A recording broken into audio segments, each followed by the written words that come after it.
নমস্কাৰ বন্ধুসকল, আজি আপোনালোকক আমাৰ নতুন কিছুমান গাড়ী আপডেট হৈছে সেই গাড়ীখিনি দেখাই দিম বুলি ভাবিলোঁ। আৰু বহুতখিনি গাড়ী ৰেডি হৈ আছে, সেইখিনিও আহিলে আপোনালোকক আপডেট দি দিম। এতিয়াৰ পৰা প্ৰতিদিনাই নতুন নতুন গাড়ী আহিলে আপোনালোকক এটা আপডেট দিবলৈ মই ট্ৰাই কৰিম। যি গাড়ী আমাৰ আহে, আহক আপোনালোকক আমাৰ গাড়ীখিনি দেখাই ল'ম এবাৰ।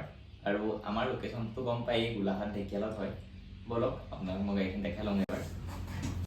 এইটো গোলাঘাট আৰু দেৰগাঁৱৰ মেইন হাইৱে হয়, পণ্ডিত হেমচন্দ্ৰ গোস্বামী পথ। আৰু ইয়াতে ঢেকিয়ালত আমাৰ ডিলাৰটো আছে। আহক গাড়ীখিনি দেখাই লওঁ। এখন হুণ্ডাই এক্সেণ্ট, এইখন আপোনাৰ বুকিং হৈ গ'ল। এইখন 17 চনৰ চেলেৰিও 3,30,000 টকা কৈ আছোঁ। এইখন নেনো মাত্ৰ 45,000 টকাত এইখন কৈ আছোঁ। এইখন এল্টো আপোনাৰ আফটাৰ মাৰ্কেট এলয় হুইল লাগি আছে, অট'মেটিকত হয়, 18 চনৰ। এইখন আপোনাৰ 3,05,000 টকাত দি দিব পাৰিম। এইখন হৈ গ'ল 2020 চনৰ চুইফ্ট VXI। গাড়ীখনো বহুত ধুনীয়া হৈ আছে। এইখন আপোনাৰ 5,30,000 টকা কৈছোঁ। ইয়াত আপোনাৰ এইখন কমাৰ্চিয়েলটো আছে। এইখন আপোনাৰ হৈ গ'ল AC জিপ, কাগজ পাতি চব আপডেট আছে। গাড়ীখনো ধুনীয়া হৈ আছে। সৰু এইখনতে অকণমান ধৰক ডেণ্ট অকণমান আছে, এইখন লাগিলে কৰাই দিব পাৰিম। এইখন 1,20,000 টকাত দি দিব পাৰিম। এইখন হৈ গ'ল টাটা AC, গ'ল্ড পেট্ৰলত হয়, 2022 চনত। এইখন আপোনাৰ যদি কেছত লয় 3,25,000 টকাত দি দিম, আৰু যদি ৰিফাইনেন্স কৰে তেতিয়াহ'লে অকণমান দামটো বাঢ়িব।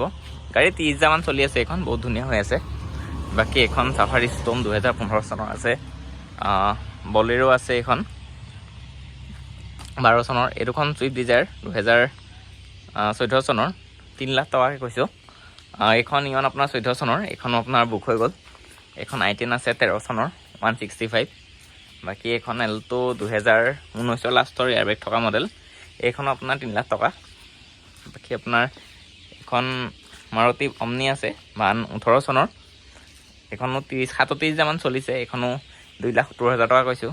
বাকী এইখন আপোনাৰ এল্টো K10 VXI 2014 লাষ্টৰ, 2,30,000 কৈ আছোঁ, মিলাই দিম।